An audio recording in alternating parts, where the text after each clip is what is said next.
respect it. They would rather you stay silent, blend in, compromise. But when you walk boldly with God's fire, the kingdom of darkness knows its time is short. You might feel spiritual heaviness at times, as if the room itself resists you. That is not your imagination. That is warfare. The fire within you is burning against the darkness around you. And though it can feel exhausting, remember that every flicker of God's fire inside you is more than enough to drive out the enemy. So don't shrink back. Carry that fire into workplaces, schools, families, even into conversations where the Spirit leads you. Darkness has no choice but to scatter. Demons are not terrified of your personality. They are terrified of the fire of the living God burning in you. Number 5, miracles and supernatural breakthroughs follow your life. The final sign is unmistakable. When you carry God's fire, miracles follow you. I don't mean you chase after signs and wonders. I mean they chase after you. Wherever you go, breakthroughs happen that cannot be explained by human logic. In the book of Acts, chapter 5, verse 15, people brought the sick into the streets so that even Peter's shadow might fall on them and bring healing. That wasn't because Peter was special in himself. It was because he carried the fire of God.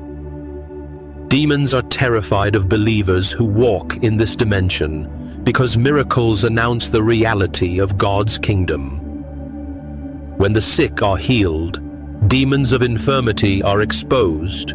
When provision comes miraculously, demons of lack are silenced. When families are restored, demons of division are defeated. You may have already seen this in your journey. Perhaps you prayed and someone was healed. Maybe you spoke encouragement that broke years of bondage in a person's heart. Maybe God has used you to bring freedom to someone oppressed by fear. Those are not coincidences. They are signs of the fire. Clive Staples. Lewis once noted that miracles are a retelling in small letters of the very same story which is written across the whole world in letters too large for some of us to see. Miracles are God's handwriting in your life, proving that His fire is real, undeniable, and unstoppable. Demons tremble at miracles because they cannot argue with them. They can twist words, sow lies, and spread confusion, but they cannot erase the undeniable reality of a miracle. And when your life becomes a channel for God's power, you live as walking proof that the fire of God still burns in the earth. Now that we've walked through the 5 signs, let me remind you, if even one of these resonates in your life, you are carrying something far greater than you realize. Your prayers shake the heavens. Your battles prove your worth in the kingdom. Your presence reveals truth. Your fire unsettles darkness. Your life testifies through miracles. This fire is not just for pastors, preachers, or prophets. It is for every believer who says yes to God. If you belong to Jesus Christ, His Spirit is within you, and that Spirit is fire.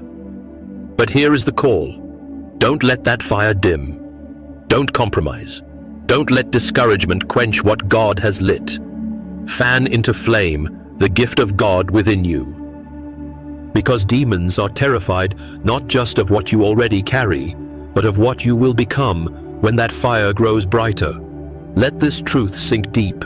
The same Spirit that raised Jesus from the dead dwells in you. That fire is alive. It cannot be extinguished by fear, by shame, by opposition, or even by death.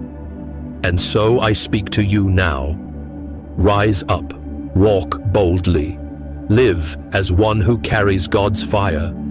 Hell is terrified of you, not because of who you are in the flesh, but because of who you are in Christ. If you recognize these signs in your life, take heart. You are not alone. Countless brothers and sisters throughout history have carried the same fire, from the apostles to the martyrs to the hidden saints of today. You are part of that story. But if you feel like your fire has dimmed, ask God to breathe on you again. The fire is not gone. It just needs fresh wind. and He is always ready to rekindle what He started. I want you to remember this. Every time you pray, every time you resist temptation,